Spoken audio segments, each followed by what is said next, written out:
So yes, hello everyone, मैं जीत कुमार आपका आपके अपने इस YouTube चैनल पर स्वागत करता हूं। आई होप सभी स्वस्थ होंगे, एकदम मस्त होंगे।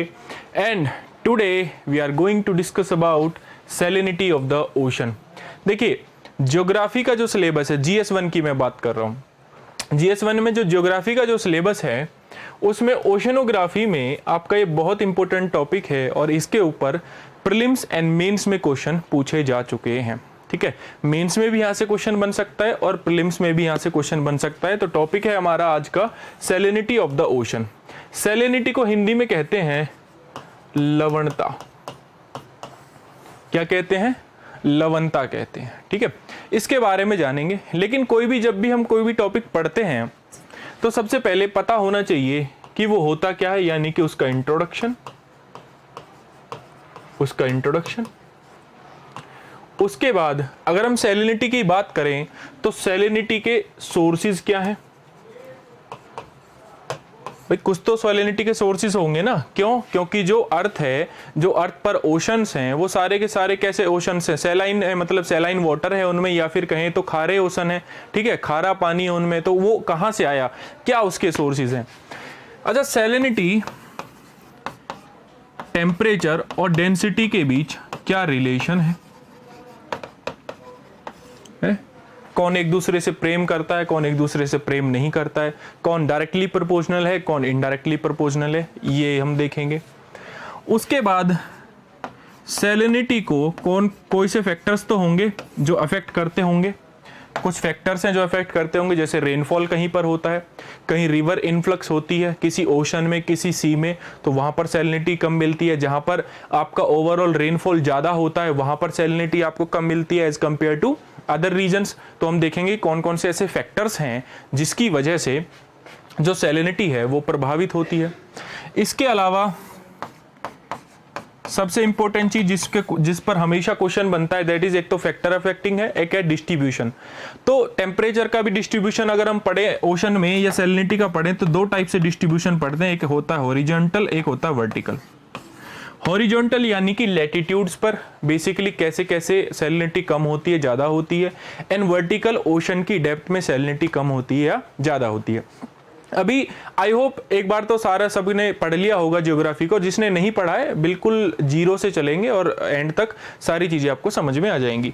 तो हॉरिजॉन्टल यानी कि जो आपके लैटिट्यूड्स हैं, किस हिसाब से, भाई 0 डिग्री पर सैलिनिटी ज्यादा है या 23.5 पर ज्यादा है, ट्रॉपिक ऑफ कैप्रिकॉर्न पर ज्यादा है या ट्रॉपिक ऑफ कैंसर पर ज्यादा है, ये सारी की सारी चीजें हम उसमें देखेंगे। यस, उसके बाद इसके कुछ इफेक्ट्स भी देखेंगे कि अगर जो सैलिनिटी है वो ओशंस में ज्यादा बढ़ गई, जैसे मान लीजिए कि बहुत ज्यादा मात्रा में डिफॉरेस्टेशन हो रहा है, इंडस्ट्रियलाइजेशन हो रहा है, अर्बनाइजेशन हो रहा है, तो इसकी वजह से क्या हो रहा है कि चीजें रन ऑफ होकर कहां पर जा रही है? ओशन में जा रही है, सी में जा रही है, नदी में जा रही है, और वो डायरेक्टली कहां पर जा रही है? ओशन में जा रही है। अब जब ये ओशन में जा रही है तो सैलिनिटी इट मीन्स की बढ़ रही होगी। किस वजह से बढ़ रही होगी? क्योंकि हमारे यहाँ डिफॉरेस्टेशन हो रहा है, इंडस्ट्रियलाइजेशन, अर्बनाइजेशन, सारी चीजें डेवलपमेंट के लिए पैरेलली चल रही हैं। तो अगर सैलिनिटी ज्यादा हो जाए तो उसके क्या प्रभाव पड़ेंगे, तो उसकी हम बात करेंगे। मतलब अंत तक बने रहना, एक चीजों को हम इसमें देखेंगे। देखो, सबसे पहले मैं बताता हूं आपको एक बेसिक चीज क्या है कि वैसे हम परसेंटेज शो करते हैं कि भाई इतना परसेंट वाटर में इतना परसेंट सैलिनिटी, लेकिन सैलिनिटी को हम पार्ट्स पर 1000 में शो करते हैं, ना कि परसेंटेज में। जैसे अगर मैं कहूं आपसे कि 1000 ग्राम ऑफ वाटर में 30 ग्राम ऑफ सैलिनिटी है, कोई आपसे कहे, तो उसका जो साइन होगा वो ऐसा होगा। ठीक है, ना कि परसेंटेज वाला। ठीक है, बेसिक चीज समझ लो पहले कि सैलिनिटी को हम पार्ट्स पर 1000 में शो करते हैं, ना कि परसेंटेज में। ठीक है, तो सैलिनिटी क्या होती है, सैलिनिटी का मतलब क्या होता है? इंट्रोडक्शन की अगर हम बात करें तो it simply means presence of dissolve salt water in the sea water. ठीक है, presence of dissolve salt in the sea water, not dissolve salt water. Presence of dissolve salt in the sea water is called salinity. एक simple सी परिभाषा अगर हम इसकी देखें तो हमें यह कब पता लगता है कि कोई भी पानी फ्रेश वाटर है, ब्रैकिश वाटर है या फिर सैलाइन वाटर है? तो उसके लिए सैलिनिटी का कुछ क्राइटेरिया बनाया हुआ है। जैसे आप अगर देख सकते हैं कि फ्रेश वाटर 0 से 5 या 0 to 5 पार्ट्स पर 1000 का फ्रेश वाटर है, हम उसको पी सकते हैं। ठीक है, अगर हम बात करें ब्रैकिश वाटर की तो 5 से 30 पार्ट्स पर 1000 पर वो वाटर बन जाता है आपका brackish water. Brackish water I hope मैंने आपने सुना भी होगा, बताया भी होगा मैंने, कि जब आप डेल्टा और एस्चुरी में जब डिफरेंस पढ़ते हैं तो एस्चुरी क्या होती है, एस्चुरी बेसिकली एक बैरियर होता है जो ओशन और सी के वाटर को पूरी तरीके से नहीं मिलने देता है। ठीक है, एस्चुरी में ये सारी चीजें होती हैं। तो जब ओशन का वाटर कंप्लीटली किससे नहीं मिल पाता, किससे नहीं मिल पाता, रिवर के वाटर से नहीं मिल पाता है, तो एस्चुरी में क्या होता है कि वो बैरियर की वजह से थोड़ा ही ओशन का वाटर, सी का वाटर किससे मिल पाता है, बेसिकली आपका रिवर वाटर से मिल पाता है। तो ब्रैकिश वाटर ना तो रिवर के पानी की तरह ज्यादा मीठा होता है, ना ओशन के पानी की तरह ज्यादा खारा होता है। तो बीच वाला जो वाटर होता है एस्चुरी में, उसको कहते हैं बेसिकली ब्रैकिश वाटर। ठीक, सैलाइन वाटर हम कब कहेंगे, जब 30 से 50 पार्ट्स पर 1000 उसमें सैलिनिटी रहेगी 1000 ग्राम ऑफ वाटर में। ठीक है, और ब्रेन वाटर यानी कि 50 प्लस सैलिनिटी। ठीक है, और आपने सैलिनिटी के बारे में बहुत सारी चीजें सुनी होंगी कि भाई एक डेड सी में व्यक्ति है, डेड सी में गया, कूदा और वो डूबा ही नहीं। क्यों? क्योंकि सैलिनिटी बहुत ज्यादा है। सैलिनिटी वाटर की जो जो डेंसिटी है उसको बहुत ज्यादा बढ़ा देती है। अब देखते हैं रिलेशन, क्या देखते हैं, रिलेशन देखते हैं किसके बीच, पहले देखते हैं डेंसिटी, घनत्व और लवणता के बीच, किसके बीच, सैलिनिटी के बीच। ठीक है, तो भैया ये होते हैं directly proportional. Directly proportional, high salinity of water, high salinity in the water, it means की high density of the water. ठीक है, वाटर की डेंसिटी भी ज्यादा होगी, सैलिनिटी भी ज्यादा होगा। टेम्परेचर अगर ज्यादा है तो सैलिनिटी भी ज्यादा होगी, सैलिनिटी भी ज्यादा होगी। ठीक है, टेम्परेचर अगर कम है तो सैलिनिटी भी कम होगी। तो हम कंपेयर कर सकते हैं tropical region versus polar region. ठीक है, तो ऐसे हम कंपैरिजन उसका कर सकते हैं।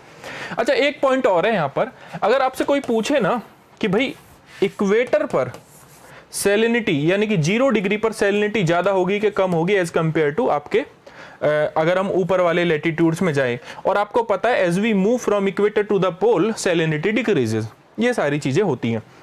लेकिन आप कहना कि इक्वेटर पर आपकी सैलिनिटी कम मिलेगी, क्यों? क्योंकि वहां पर रेनफॉल बहुत ज्यादा होता है। ठीक है, वहां पर रेनफॉल बहुत ज्यादा होता है, एवोपरेशन होता रहता है, रेनफॉल होता रहता है, और वहां पर बेसिकली डाइवर्सिटी बहुत ज्यादा, बायोडाइवर्सिटी बेसिकली बहुत ज्यादा है, और वहां पर रेनफॉल की वजह से कम सैलिनिटी मिलती है। तो जहां पर रेनफॉल होता है वहां से कम सैलिनिटी होती है। ठीक है, यस। इसके बाद हम बात करेंगे सैलिनिटी के सोर्सेज क्या हैं। देखो, इससे पहले एक चीज और बता देता हूं कि जैसे NaCl है,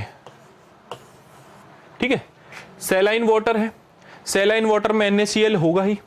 इसके अलावा इसमें मैग्नीशियम सल्फेट भी होता है ना। इसके अलावा मतलब सिर्फ और सिर्फ NaCl ही नहीं होता है, इसके अलावा और भी इंग्रेडिएंट्स या फिर और भी चीजें इसमें शामिल होती हैं। बस ये याद रखना कि 77% के अराउंड इसमें NaCl होता है।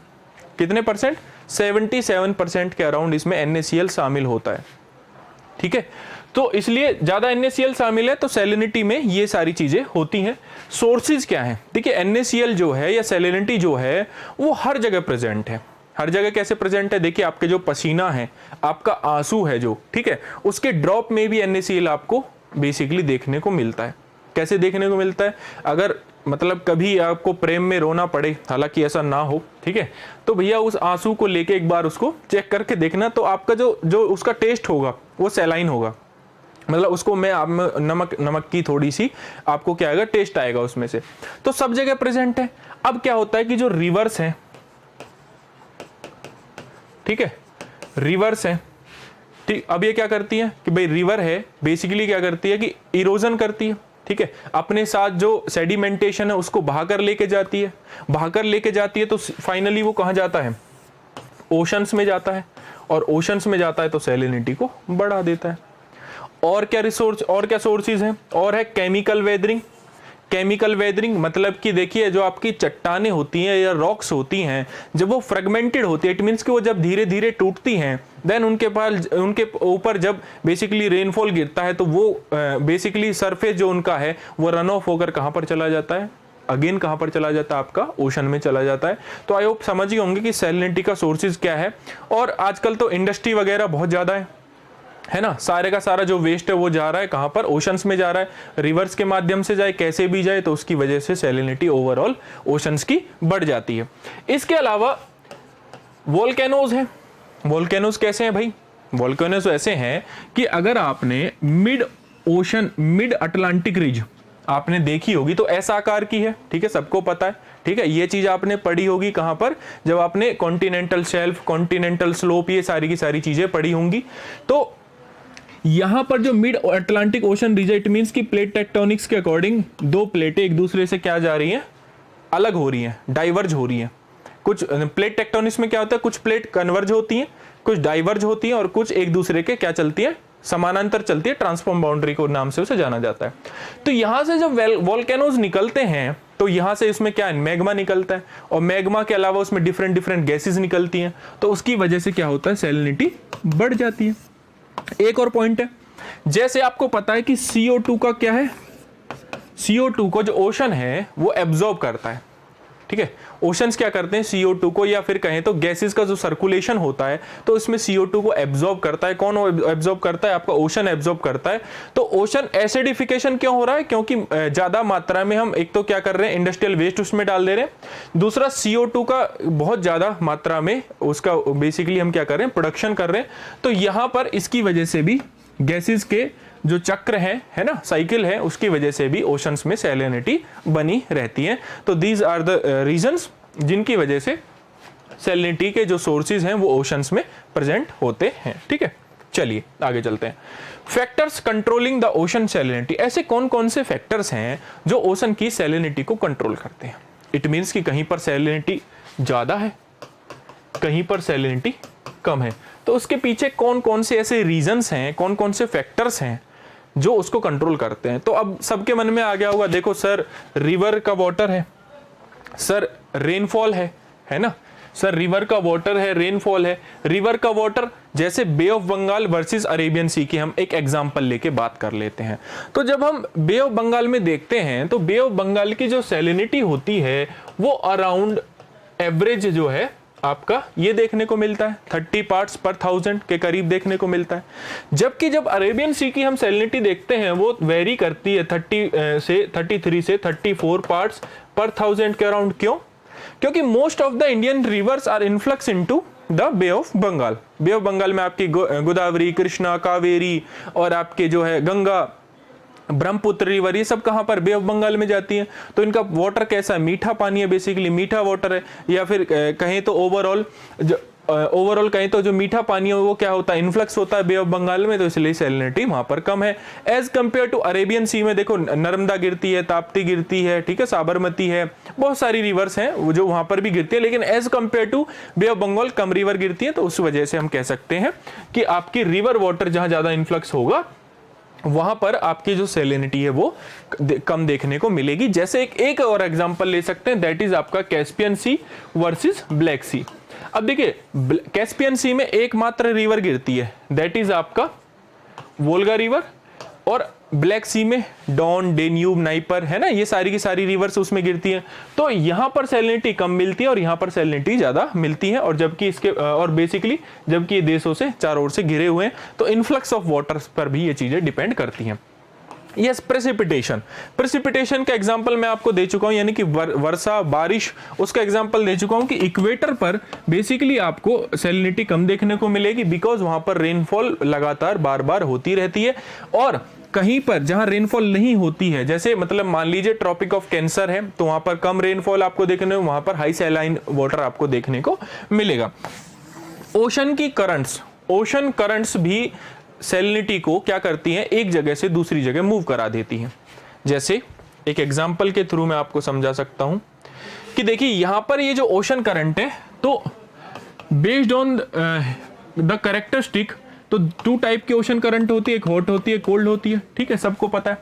अब जो हॉट ओशन करंट है या कोई भी ओशन करंट है, बेसिकली नॉर्थ इक्वेटोरियल करंट है मान लीजिए, तो ये यहां से चली यहाँ से चली, हालांकि ये गल्फ स्ट्रीम से होके यहाँ से चली जाती है।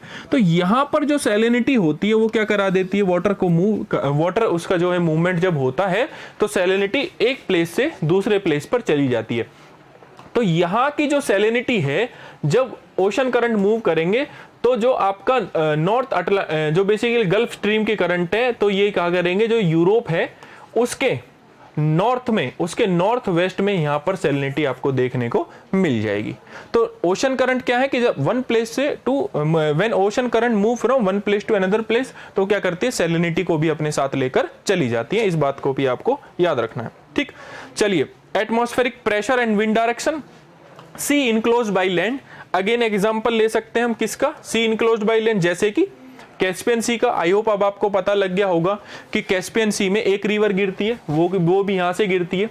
कौन सी रिवर गिरती है भाई, वोल्गा रिवर गिरती है। इसके अलावा, ठीक है, इसके अलावा नहीं गिरती। अब ये किससे गिरा हुआ है, रशिया से गिरा हुआ है, ठीक है, अजरबैजान से गिरा हुआ है, ठीक है, आपका ईरान से गिरा हुआ है, तुर्कमेनिस्तान से गिरा हुआ है, काजाकिस्तान से गिरा हुआ है। अब ये जो वाटर यहां पर बेसिकली जब भी बारिश होती होगी या रेनफॉल होता होगा या फिर कोई भी वेस्ट होगा, जब इसमें क्या होता है, इन्फ्लक्स होता है, तो इसकी सैलिनिटी बढ़ेगी कि नहीं बढ़ेगी, बिल्कुल बढ़ेगी। और ऊपर से इसमें एक ही रिवर ड्रेन हो रही है, तो इसलिए कहते हैं कि यहाँ पर जो सैलिनिटी है वो ज़्यादा होगी एज कम्पेयर टू जो सी है। अगर वो ओपन है, इट मीन्स कि उसके आसपास जो है कंट्रीज उसकी बाउंड्रीज नहीं लगा रहे हैं, देन फिर हम कह सकते हैं कि वहाँ पर सैलिनिटी कम होगी। ठीक है,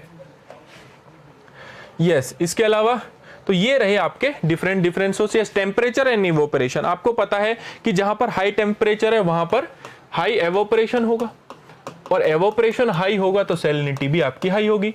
टेम्परेचर कम है, एवोपरेशन कम होगा, सैलिनिटी भी क्या होगी, कम होगी। सिंपल सी बात है, इसमें कोई ज्यादा गणित तो है नहीं।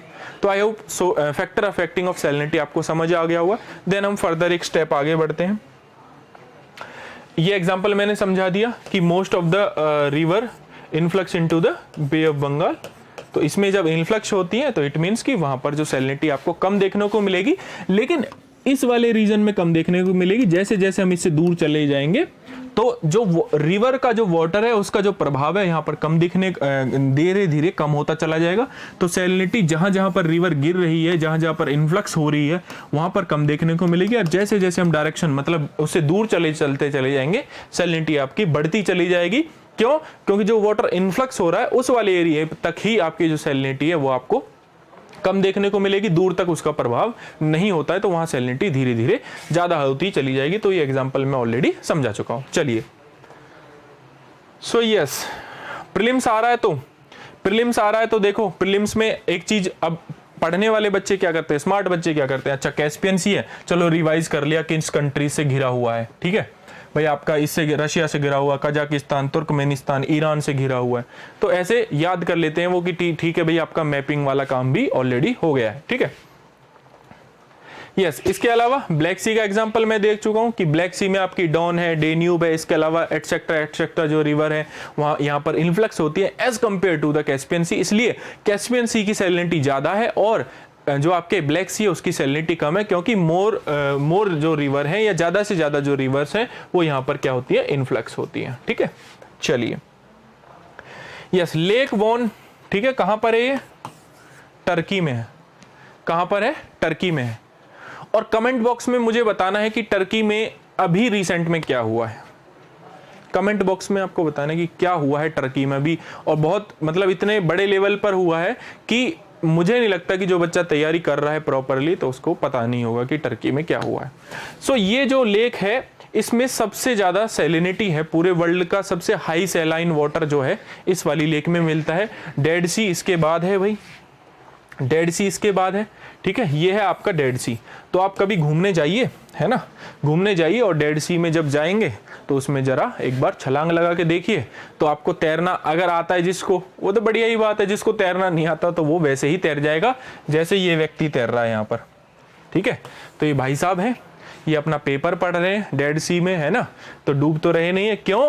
क्योंकि हाई सैलाइन वाटर है, हाई सैलाइन वाटर है तो डेंसिटी बहुत ज्यादा हाई है, और डेंसिटी बहुत ज्यादा हाई है तो इसकी वजह से क्या हो गया, ये बंदा यहाँ पर तैर रहा है और बढ़िया आराम से एंजॉय कर रहा है ना, मस्त तरीके से। यस, यूपीएससी निकालने के बाद आप भी जाइएगा, है ना, ऐसे एंजॉय कीजिएगा। उसके बाद डिस्ट्रीब्यूशन की बात करते हैं हम, किसकी? डिस्ट्रीब्यूशन की। एक हॉरिजॉन्टल होता है, एक वर्टिकल होता है। हॉरिजॉन्टल डिस्ट्रीब्यूशन का मतलब कि as we move from equator to the pole, as we move from equator to the pole, जो आपकी सैलिनिटी है वो कम होती है। And as we move from pole to the equator, तो आपकी सैलिनिटी क्या हो जाती है? बढ़ जाती है। सिंपल सी बात है। लेकिन जो हाई सैलाइन वाटर है वो आपको यहां देखने को नहीं मिलेगा, इक्वेटर पर देखने को नहीं मिलेगा। क्यों नहीं मिलेगा? ड्यू टू हाई रेनफॉल, है ना, हाई बायोडाइवर्सिटी है, रेनफॉल बहुत ज्यादा, उसकी वजह से नहीं देखने को मिलेगा। ठीक है, यस, आगे बढ़ते हैं। इसके बाद जैसे अटलांटिक ओशन का अगर कभी आपसे पूछ लिया जाए कि हाई जो सैलिनिटी वाटर है, तो आपको ज्यादातर देखने को मिलेगा सरगेसो सी में। क्यों देखने को मिलेगा? पहली बात तो एक चीज समझ लीजिए, जायरे, इसके बारे में समझ लीजिए। जब भी, आई होप आपने ओशन करंट्स के बारे में पढ़ा होगा, तो जब भी आपने ओशन करंट्स के बारे में पढ़ा होगा तो जायरे क्या होता है? शांत क्षेत्र होता है, बेसिकली साइलेंट जोन होता है। तो बेसिकली क्या होता है कि जब आपकी जो करंट्स हैं वो जब मूव करती हैं तो उसके जो बीच का जो वाटर है ये क्या होता है? इनफ्लक्स नहीं हो पाता है किसी दूसरे वाटर से। तो ये शांत क्षेत्र के क्या होते हैं? जो या शांत क्षेत्र होते हैं या शांत जोन होते हैं, साइलेंट जोन होते हैं, जहां जो वाटर है वो इनफ्लक्स नहीं हो पाता है। और यहां पर टेम्परेचर ज्यादा है, इसलिए यहां पर सैलिनिटी भी ज्यादा ही है। टेम्परेचर ज्यादा क्यों है? क्योंकि भैया यहां पर आपकी कौन सी, बेसिकली आप देखेंगे तो ये गल्फ स्ट्रीम है, और गल्फ स्ट्रीम कैसी करंट है आपकी? कैसी करंट है भाई? गल्फ स्ट्रीम आपकी हॉट करंट है। ठीक है, नॉर्थ इक्वेटोरियल करंट जो आ रही है यहां से, तो नॉर्थ इक्वेटोरियल करंट कैसी है आपकी? आपकी कैसी करंट है बताओ?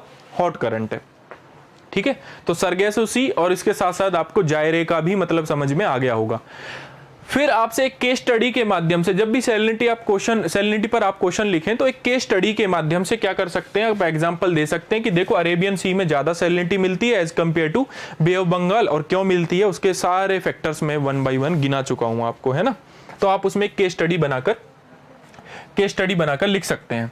यस, अब हम वर्टिकल डिस्ट्रीब्यूशन की जब हम बात करेंगे, तो वर्टिकल डिस्ट्रीब्यूशन की जब हम बात करते हैं, इट मीन्स कि जहां आपकी जो सैलिनिटी होती है उसकी हाई डेंसिटी होती है, और आपको पता है कि हाई डेंसिटी ऑफ वाटर क्या है? नीचे क्या हो जाता है? जमा हो जाता है। सो जैसे जैसे हम डेप्थ में जाएंगे, ठीक है, अब ये हेलोक्लाइन क्या है? हेलोक्लाइन जैसे थर्मोक्लाइन क्या है कि ओशन का जो टेम्परेचर है बेसिकली एक ग्राफ है। जब ओशन का टेम्परेचर डेप्थ में हम नापते हैं तो जो ग्राफ बनता है वो क्या है? आपका थर्मोक्लाइन, है ना। तो ऐसा ही आपका हेलोक्लाइन क्या है? सैलिनिटी को मापते हैं जब वर्टिकली, तो हेलोक्लाइन आपका ग्राफ बनता है। तो भैया हेलोक्लाइन में क्या होता है? बेसिकली आपका एज वी मूव फ्रॉम मतलब surface to the depth of the ocean, तो क्या होता है कि सैलिनिटी है आपकी धीरे धीरे नीचे बढ़ती चली जाती है, क्योंकि वो हाई सैलिनिटी क्या है? बेसिकली हाई डेंसिटी है। हाई डेंसिटी है तो वो नीचे ही चलती चली जाएगी, मतलब लो डेंसिटी होगी, यानी कि जो लो सैलाइन वाटर है वो ऊपर होगा और हाई सैलाइन वाटर धीरे धीरे नीचे होगा। सो वर्टिकल डिस्ट्रीब्यूशन में हमें क्या पता लगा कि जैसे जैसे हम डेप्थ में जाते हैं ऐसे ऐसे ही हमारी सैलिनिटी जो है बढ़ती चली जाती है। But it totally depend upon the basically आपका लैटिट्यूड्स पे भी ये डिपेंड करता है कि जो समुद्र है वो बेसिकली कहां पर है, जो सी है वो कहां पर है, ओशन है कहां पर है, लेक है कहां पर है। तो उस चीज पे वो डिपेंड करता है कि आपकी जो सैलिनिटी है वो वर्टिकली ज्यादा बढ़ेगी, कम होगी, क्या है क्या नहीं है। लेकिन ये बात तो कंफर्म है कि सैलिनिटी जब as we move from surface to the depth, तो बेसिकली आपकी जो सैलिनिटी है वो क्या होती है? बढ़ती है, या जो हाई सैलाइन वाटर है वो आपको नीचे ही देखने को मिलता है। तो आई होप ये सैलिनिटी का जो टॉपिक आपको समझ में आया होगा। अब इसमें एक क्राइटेरिया और रह गया, दैट इज इंपैक्ट।